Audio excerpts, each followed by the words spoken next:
দেখা দেয়। মুসলমান বলেন না, আপনি হাজারো চেষ্টা করলেও কিরামান কাতিবিনের চোখ ফাঁকি দেওয়া সম্ভব কিনা বলেন? পারবেন নিও? আপনি কিরামান কাতিবিনকে বলবেন যে ভাই আপনার 1 কোটি টাকা দিলাম, ঘুষ দিলাম, খবরদার আল্লাহর কাছে কইও না যে আকাম কুকাম দুনিয়াতে করছি, এটি আল্লাহরে কইও না। কোন যদি ঘুষ নিবে তো কিরামান কাতিবিন? হ্যাঁ নিবেনি? আমাদের দেশে তো মাশাআল্লাহ 10,000-এর জায়গায় 20 দিলে তো 20 ঘুরে যায়। কথা ঠিক না? ঘুরে যায়। কিন্তু কিরামান কাতিবিন দিয়ে কত লক্ষ কোটি টাকা দিয়ে তার রায়টা পরিবর্তন করতে পারবেন? আসেননি এরকম কেউ? সম্ভব? এই জন্য আমার আল্লাহ বলে, বান্দা খবরদার হুঁশিয়ার হয়ে যাও। এই রাত্রি বেলায় কঠিন রজনী, শীতের রাত, অনেক যুবক ভাইয়ারা এমন আছে শীতের রাত, কনকনে শীতের রাতের ভিতরে ঘরের ভিতরে কেউ নাই। শীতের রাত্রিতে ঘরের দরজা জানলা লাগায়া কম্বলটারে মোড়া দিয়া কানের ভিতরে ইয়ারফোন লাগায়া মোবাইলের মাধ্যমে গুনাহ করে, আছে না নাই? আছে না এরকম? আপনারা যারা প্রবীণ আছেন ওনারা বুঝবেন, আগের যুগে চোর ছিল যারা, চুরি করতে খুব মজা হইতো, খুব সহজেই চুরি করত। যারা মুরব্বী আছেন প্রবীণ, আজ থেকে 15-20 বছর আগে হবে এরকম, রাত্রিবেলায় আপনি সারাটা দিন মাঠে ঘাটে কাজ করে বাসায় আসছেন, রাত্রিবেলায় রাত্রিতে 4টায় খায় আপনি ঘুমায় গেছেন, না কে ডিজেল দিয়ে আরামসে ঘুমাইতেছেন, এইদিকে চুরে ঘরের ভিতরে আইসা যা আছে সব চুরি করে নিয়ে ভাইগা গেছে। সকালবেলা আপনি ঘুম থেকে, রাত্রি তো আর টের পান নাই, সকালবেলা ঘুম থেকে ওইটা দেখেন, হায় হায় আমার মাথায় বাড়ি সাড়ে সর্বনাশ হয়ে গেছে, চুরে সব চুরি করে নিয়ে গেছে। তখন কোনো টেনশন ছিল না। কিন্তু এই 2026-এ এইখানে এই সময়টাতে আইসা চোরেও চুরি করতে ভয় পায়। কেন? চোরে এত কষ্ট করে শিংটা খুঁজে শাবল দিয়া অনেক ধীরে ধীরে লম্বা সময় নিয়ে শিং কাইটা ঘরের ভিতরে ঢুকছে চুরি করবে। আজকে 2026 আইসা যখন চোরে ঘরের ভিতরে ঢুকছে চুরি করতে, করে আল্লাহ চোরে ঘরের ভিতরে ঢুকে দেখে চুরি আর কর্ম কি, কম্বলের নিচে দিয়ে বাতি জ্বলে। কম্বলের নিচে, বুঝছেন নিয়ে আপনারা? ওই যে মোবাইল শরীফ নিয়ে জিয়ারতে ব্যস্ত, মোবাইল নিয়ে জিয়ারতে ব্যস্ত। চোরে মনে মনে কয় কোন ঘরে চুরি করতে আসলাম, এ দিয়ে আমি কি এর চোর আমার থেকে বড় শয়তান দিয়ে শুয়ে রয়েছে। চোরে কয় আমার থেকে বড় শয়তান দিয়ে এখানে শুয়ে রয়েছে। মোবাইলের মাধ্যমে গুনাহ করে না। এই জন্য এই বর্তমান সময়ে মোবাইলের মাধ্যমে গুনাহ সবচাইতে বেশি, সবচাইতে বেশি। কিছু কিছু মা বোনেরা আছে এমন, দেখবেন ছোট সন্তান 1 বছর বা 2 বছর খাবার খাইতে চায় না, তো মায়েরা কি করে, সুন্দর করে মোবাইলের ভিতরে কার্টুন চালায়া দেয়, মোবাইল বের করে দেয়, আর না হয়তো টেলিভিশনের ভিতরে নাটক সিনেমা চালায়া দেয়, কার্টুন চালায়া দেয়, গেমস বের করে দেয়। তো ছোট সন্তান ওরা মোবাইলের নেশায়, টেলিভিশনের নেশায় আসক্ত হয়, আরেকদিকে মায়ে খাবার খাওয়ায় দেয়। আছে না এরকম? যে সন্তানটারে উপযুক্ত সময় এখন ছিল আল্লাহ চেনানোর, যেই সন্তান উপযুক্ত সময় ছিল আপনি মা বাবা হিসেবে আপনার সন্তানকে রসুল চিনানোর, যেই সন্তানের উপযুক্ত সময় আপনি মা বাবা হিসাবে কোরআন শেখানোর, রসুলের হাদিস শেখানোর উপযুক্ত সময়, এই উপযুক্ত সময়টাতে আপনি মা বাবা হিসাবে আপনার সন্তানের হাতে মোবাইল দিয়া দিয়া কোরআন থেকে দূরে সরাইয়া দিয়েছেন, হাদিস থেকে দূরে সরাইয়া দিয়েছেন, আল্লাহ থেকে দূরে সরাইয়া দিয়েছেন, রসুল থেকে দূরে সরাইয়া দিয়েছেন। যখন ছোটবেলা থেকে সন্তানটা মোবাইলের নেশায় আসক্ত হতে হতে বড় হয়ে যায়, এমন বেয়াদব সন্তান গুলাই বড় হয়ে মা বাবার সাথে, মুরব্বীদের সাথে সর্বোচ্চ লেভেলের বেয়াদবি করে। ঠিক কিনা জোরে বলেন? আছে না এরকম? অনেক দেখবেন যে মাশাআল্লাহ মোবাইল ধরে হাতে নিয়ে এই লাগা লাগা মার মার, আছে না নাই? করে না এরকম? করে না? কি গেমস খেলে, কি গেমস? মাশাআল্লাহ যারা খেলে আরাই ভালো করে জানে, হ্যাঁ যারা খেলে আরাই ভালো জানে। ফ্রি ফায়ার, আর কি জানি আছে একটা, হ্যাঁ কি জি, পাবজি। এই যে এডি বেশি খেলে পাবজি, পাবজি আর ফ্রি ফায়ার। এই মোবাইল গোটা জাতির মেরুদণ্ড ভেঙে দিয়েছে। বাপেও খুব খুশি, হুজুর দোয়া চাই, সামনে ছেলের পরীক্ষা। কেন? কয় সামনে ছেলের পরীক্ষা, যদি পরীক্ষায় পাশ করে তে একটা মোবাইল কিনে দিব। এরকম কথা হয় না? বাপেও খুশি আনন্দে ঘুরতেছে, আর কিছুদিন পরে মাইয়া কয়টার আগেই দিয়ে দিছে, মেয়েটারে কি করছে আগেই কিনে দিছে। এখন কিছুদিন পরে বেচারা বাবা কান্না করে, কি ভাই কান্দো কেন? কয় হুজুর কয়েন না, কপাল খারাপ। কেন? ওই যে মাইয়াটারে যে মোবাইল কিনে দিছিলাম, আজকে হিজরত করে কাল লগে গেছে, খুঁজেই পাই না। হিজরত করে যে কাল লগে গেছে খুঁজেই পাই না। এরকম হিজরত করনি হলো আপনাদের এই মহানগর, রংপুর মহানগরে আছে না নাই? আসেনিও। আল্লাহ হেফাজত করুন, আমি। আবার দেখবেন কিছু কিছু বেহায়া বেলাজা কিছু নারী আছে, সবাই একরকম না, কিছু বেশরম বেহায়া বেলাজা নারী আছে, অর্ধ উলঙ্গ হইয়া মোবাইলের স্ক্রিনের সামনে দাঁড়ায় টিকটক ভিডিও বানায়।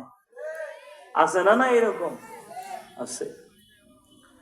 পর্দার ঠিক নাই, অন্যান্য লেহাজের খবর নাই, অর্ধ উলঙ্গ হয়া মোবাইলের ভিতরে টিকটক ভিডিও বানায়া এগুলা গোটা জাতির সামনে ফেসবুকে আপলোড করে করে, ইউটিউবে আপলোড করে করে গোটা জাতি পবিত্র সমাজটারে অপবিত্র বানায়া দিচ্ছে। ঠিক কিনা জোরে বলেন? এজন্য আমি একটা কথা প্রায় সব জায়গায় বলে থাকি, যে কন্যা সন্তানটা তার নিজের পর্দার অন্যান্য লেহাজে ঠিক থাকে না, অর্ধ উলঙ্গ হয়া গোটা জাতিরে বেপর্দাহীন দেখাচ্ছে, গোটা জাতিরে পবিত্রতা থেকে অপবিত্রতার দিকে ঠেলে দিচ্ছে, এমন বেহায়া মা বাবার মতো বাংলার জমিনে বেহায়া মা বাবা দ্বিতীয় বলতে আর কিচ্ছু হতে পারে না। মা বাবা যদি ভালো হয় তো সন্তানও ভালো হয়, আর মা বাবা যদি খারাপ থাকে তো সন্তানও খারাপ থাকে। মা বাবা ভালো হলে সন্তান ভালো হয়, আর মা বাবা ভালো না হলে সন্তানও ভালো হয়। এটা বুঝতে হবে আমাদের। এই মোবাইল গোটা জাতির মেরুদণ্ড ভেঙে দিচ্ছে। এখান থেকে আমার আপনারে ফিরে আসতে হবে। ইহুদি খ্রিস্টানদের বড় একটা সর্বোচ্চ চাল এটা। দেখেন না, আজ থেকে 15-20 বছর আগে টাচ মোবাইল ছিল, বাটন মোবাইল ছিল, কথা ঠিক না? বাটন মোবাইল যে ছিল তাও ভিডিও বাটন না, অডিও বাটন ফোন ছিল, কথা ঠিক না? এরপরে আপডেট হতে হতে আসলো ভিডিও বাটন, এরপরে আপডেট হতে হতে আসলো টাচ। এই টাচ আইসা আপডেট হতে হতে হতে হতে আজকে 2026-এ আইফোন আছে না নাই? আইফোন। কেন এতটা উন্নতি মোবাইলের জগতে, এতটা অগ্রগতি, এতটা উন্নতি কেন? সর্বোচ্চ লেভেলের সর্বোচ্চ একটা সিদ্ধান্ত, চূড়ান্ত পরিকল্পনা হচ্ছে মুসলমান জাতিকে কোরআন এবং হাদিস থেকে দূরে সরায় দেওয়া। সুপরিকল্পিত ভাবে চলছে, ভালো করে বুঝেন। কারণ ইহুদি খ্রিস্টান যারা আছে, ওই যুগের আবু জাহাল যদি বলতো লা তাসমাউ লিহাদাল কোরআন, ওই যুগে আল্লাহ রসুলের যুগে আবু জাহাল সরাসরি বলতো লা তাসমাউ লিহাদাল কোরআন, খবরদার কোরআন শোনো না, মুহাম্মাদের কাছে যাও না। ডাইরেক্ট আবু জাহাল বাধা দিয়া দিত, সরাসরি বাধা দিত মানুষদেরকে। কিন্তু এই যুগের আবু জাহাল না, ওই যুগের আবু জাহালের মতো সরাসরি নিষেধ করে না যে কোরআন হাদিস শুনো না, কোরআন হাদিসের ময়দানে যাও না, কোরআন পড়িও না, হাদিস পড়িও না। তারা সরাসরি নিষেধ করে না, কিন্তু তাদের পরিকল্পনা হচ্ছে সুকৌশলে যে তাদের হাতে, মুসলমান সন্তানদের হাতে আপডেট ফোন হাতে ধরায় দাও। তাদের হাতে যদি সর্বোচ্চ আপডেট ফোন চলে আসতে পারে, তাহলে তাদের বড় লাগবে না কোরআন শুনিও না, হাদিস শুনিও না, মাহফিলে যাও না, বয়ান শুনিও না, বড় লাগবে না। মোবাইল, আপডেট মোবাইল তাদের হাতে দিয়ে দাও, এমনি এমনি কোরআন হাদিস থেকে দূরে যাবে। ঠিক কিনা বলেন? এই পরিকল্পনায় বাস্তবায়ন হচ্ছে, এই পরিকল্পনায় বাস্তবায়ন হচ্ছে। বর্তমান বাংলার জমিনে ষড়যন্ত্রের অভাব নাই। ডানে বামে সামনে পিছনে মুসলমানদেরকে নিয়ে চতুর্মুখী ষড়যন্ত্র আছে না নাই বলেন? আছে, একটার পর একটা চলতে আছে।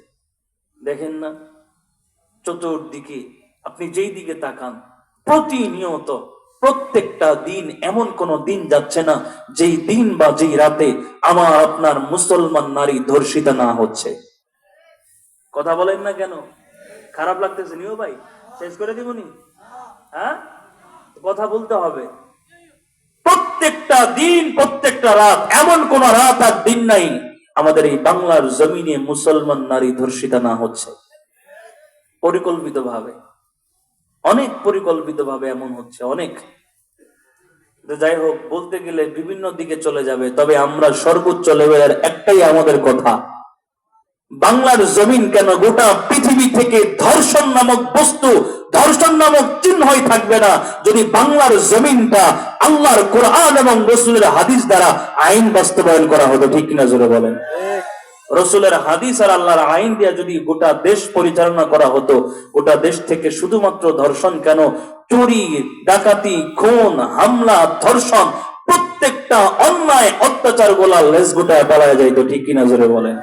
এই জন্য আমরা পরিষ্কার ভাষায় বলি, আজও পর্যন্ত আজকের এই রংপুর মহানগর, এই আপন পাড়া এলাকার ভিতরে যদি একটা ধর্ষণকারীকে ধরে যদি গোটা মুসলমান জাতির সামনে প্রকাশ্যে একটা ধর্ষণকারীকে ধরে যদি সর্বোচ্চ বিধান মৃত্যুদণ্ড, ফাঁসির আইন বাস্তবায়ন করা হতো, শুধু এই রংপুরের জমিন কেন, গোটা বাংলার জমিন থেকে তাম ধর্ষক গোলা লেজ গোটায় পালা যাইতো। ঠিক কিনা জোরে বলেন? সব ঠান্ডা হয়ে যাইতো। কিন্তু এটা তো হয় না। কেন হয় না? আমাদের বাংলাদেশে সর্বোচ্চ আইন ব্যবস্থার দুর্বলতা, সর্বোচ্চ দুর্বলতা। দেখেন না, এক জায়গায় ধর্ষণ করে একটা মেয়েরে ফালায় রাখে, মাসকে মাস, বছরের পর বছর চলে যায়, এই ধর্ষিতা নারীটা ন্যায় বিচার পায় না। একজনকে আরামসে খুন করবে, এর কোনো বিচার হবে না। কথা বলেন না কেন? এখনো পর্যন্ত হাদির বিচার হয়েছে নি। অথচ একটা নারী, আপনারা কিছুদিন আগে নিউজ দেখছেন, একটা নারী কুকুরের 6টা নাকি 7টা বাচ্চা পানিতে ফালাইয়া দিয়া মারছে। দেখছেন না আপনারা? একটা নারী কুকুরের বাচ্চা পানিতে ফালাইয়া মারছে, তার বিচার তাৎক্ষণিক, নারীটারে সন্তান সহ জেলে ঢুকাইয়া দিছে। আছে না নাই? মানুষের থেকে কি কুকুরের দাম বেশি নি বাংলার জমিনে? কথা ঠিক। একটা কুকুরের মারলে যদি সাথে সাথে বিচার হয়, বাংলার জমিনে মানুষ হত্যা করলে এর বিচার হয় না কেন? সর্বোচ্চ দায়ী হচ্ছে বাংলার জমিনের সর্বোচ্চ বিচার ব্যবস্থা। ঠিক কিনা জোরে বলেন? বিচার ব্যবস্থা দায়ী, জবাব দিতে হবে আল্লাহর আদালতে। দুনিয়ার জমিনে হয়তোবা আপনাদেরকে কেউ না ধরলেও একজন ছাড় দিবেন না। জোরে বলেন, তিনি কে? আল্লাহ ছাড় দিবেন। এই জন্য আল্লাহর আদালতে এগুলার কি জবাব দিবেন, প্রস্তুতি নিয়ে রাখেন। যাই হোক, মুহতারাম হাজিরিন, আমাদের বর্তমান সময়ে ডানে বামে সামনে পিছনে চতুর্দিকে গুনার মহারা। ঠিক কিনা বলেন? এখান থেকে বের হতে হবে, বের হয়ে আসতে হবে। আপনারা বুঝে থাকলে বলেন তো, আল্লাহ তাআলা আমার আপনার পিছনে কয়টা সিসি ক্যামেরা লাগাইছে?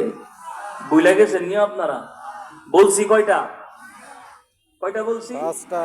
3টা বলছি। 1 নাম্বার গোয়েন্দা আমার আল্লাহ নিজেই জানায়া দিছে আমি আল্লাহ। 2 নাম্বার সিসি ক্যামেরা হলো এই জমিন।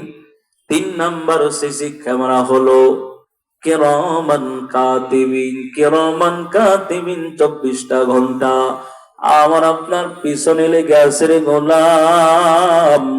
আমার আল্লাহ 4 নাম্বার সিসি ক্যামেরার কথা পবিত্র কোরআনে সূরা ইয়াসিনে জানা দেয়,